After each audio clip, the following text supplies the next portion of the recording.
Bonjour les amis, ça bouge du côté du Champ de Mars, c'est une zone nature de La Rochelle. On peut s'attendre à ce qu'à l'approche du printemps, ce soit pour planter bouquets et peut-être tailler un peu arbre. C'est pour déplacer arbres car cette zone de La Rochelle va être le lieu de la construction d'une usine d'une station d'assainissement. D'une station d'assainissement. Vous savez qu'on est au cœur des problèmes de l'eau ici, les arrivées de l'eau de la Fond, la préparation des eaux pour redescendre sur La Rochelle, et que des importants travaux dans ce cadre vont être menés. Mais on est dans une zone boisée. Alors, on n'y va pas à coup de tronçonneuse, on prend du soin, on déplace ce qu'il faut déplacer pour que demain, cette station puisse trouver toute sa place sans avoir embêté la nature, André. Tout à fait, Denis. L'objectif est de transplanter les arbres afin de les préserver. Donc on a la chance que ça soit aussi une naissance une naissance d'arbres qui supporte un petit peu ce genre de travaux. C'est-à-dire que c'est un ginkgo biloba, un arbre au 40 écus. C'est l'arbre également qui a résisté au bombardement d'Hiroshima et qui est reparti après. Et ça, c'est celui qu'on déplace. C'est celui qu'on déplace. Alors on va aller voir les amis, vous allez voir, à la fois c'est spectaculaire, mais à la fois ça paraît tout simple et tout bête. On a un trou, il était là cet arbre, c'est de là dont vous l'avez extrait. Alors effectivement, c'est là dont on l'a extrait. En fin de compte, vous avez un système de bêches, de vérins avec des bêches, et qui viennent sectionner les racines et les couper. Et alors, il est là maintenant, il est dans sa position, on le voit bien, c'est une espèce d'obus de vent qui a servi à aller cisailler dans la terre, fabriquer ce cône là. Et alors donc, ce cône sera rebouché, puis après c'est à la faveur du chantier. Voilà, tout à fait. Après, effectivement, là nous sommes sur l'emprise du futur chantier où va se positionner la nouvelle station d'assainissement de la Sévière. La station d'assainissement, c'est combien d'arbres qu'il faut déplacer ici sur cette zone? Là, juste celui-ci qui va permettre effectivement la construction et les travaux. Et on a toute garantie qu'il va bien reprendre des fois, on dit que quand on déplace, qu'on transplante, il tient pas. Alors nous avons une expérience d'il y a une dizaine d'années où, en lieu et place de la shop actuelle, où il y avait un parking de tilleuls, ouais. Nous avons fait la même opération. Nous avons transplanté ces tilleuls dans le parc Kennedy au niveau du boulodrome.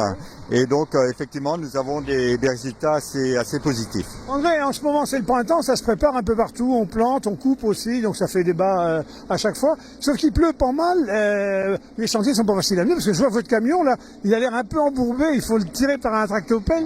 Alors, effectivement, avec les pluies d'hier et puis de ce week-end, ça n'a pas arrangé la préparation du terrain. André, il y a des gens qui se sont alertés du fait que comme on est attaché, mais pas seulement à La Rochelle, partout aux arbres, et les gens ont bien raison, mais vous veillez dessus en tant que chef des arbres, vous allez dire, parce que vous êtes un orfèvre dans l'art de ça.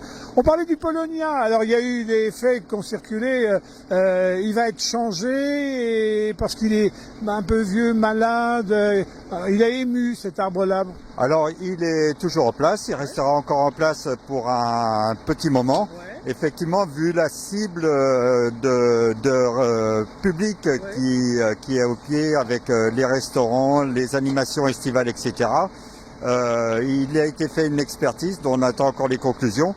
Et en fonction de ça, effectivement, on va l'accompagner, mais on ne va pas l'abattre maintenant. Il peut encore perdurer un certain nombre d'années. Bon, les amis, vous avez toujours le Paulownia pour aller soupirer à ses pieds. En tout cas, il sera pris en relais rapidement. On parle aussi d'une place qui est très minérale, mais enfin on la connaissait même dans les années 50, 60, goudronnée pour les bagnoles, c'est la place de l'Hôtel de Ville, personne ne parlait des arbres.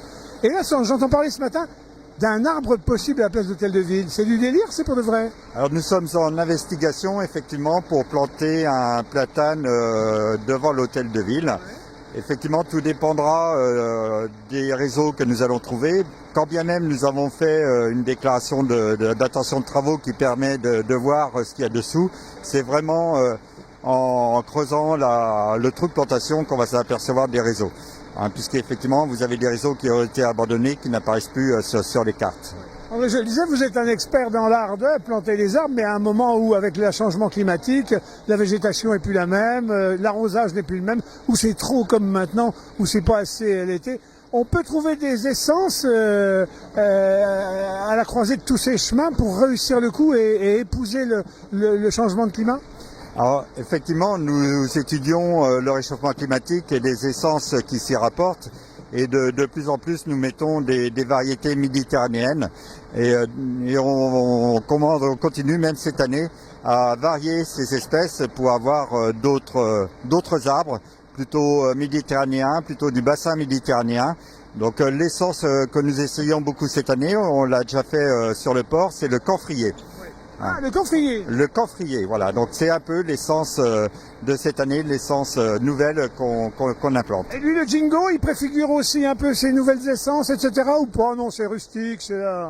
Alors le Jingo, c'est une essence qui a résisté, comme je le disais tout à l'heure, à Hiroshima, mais il supporte la sécheresse, il supporte le calcaire, il a supporté la submersion de Xintia au niveau des parcs, donc voilà, je pense qu'il résistera effectivement au réchauffement climatique. Antoine vient de filmer là, le petit commentaire qui est fait pour expliquer ce qui se passe. L'arbre aux 40 écus. Alors j'imagine qu'il y a 40 écus.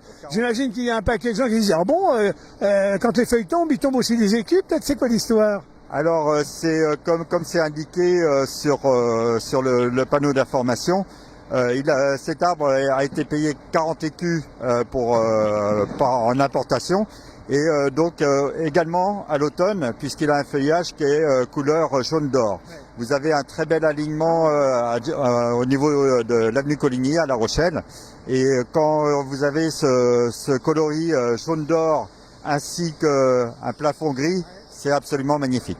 Un poète et en même temps un gestionnaire d'espace. Voilà les amis, sous ces images d'Antoine, on voit cet arbre qui va donc aller, il change de côté du carrefour, il va du côté de l'EHPAD, il va être dans le périmètre de l'EHPAD maintenant du Champ de Mars. Regardez comme il est enfilé dans son cône d'extraction, transporté, reposé, quasiment comme on a déboté une fleur et qu'on botte.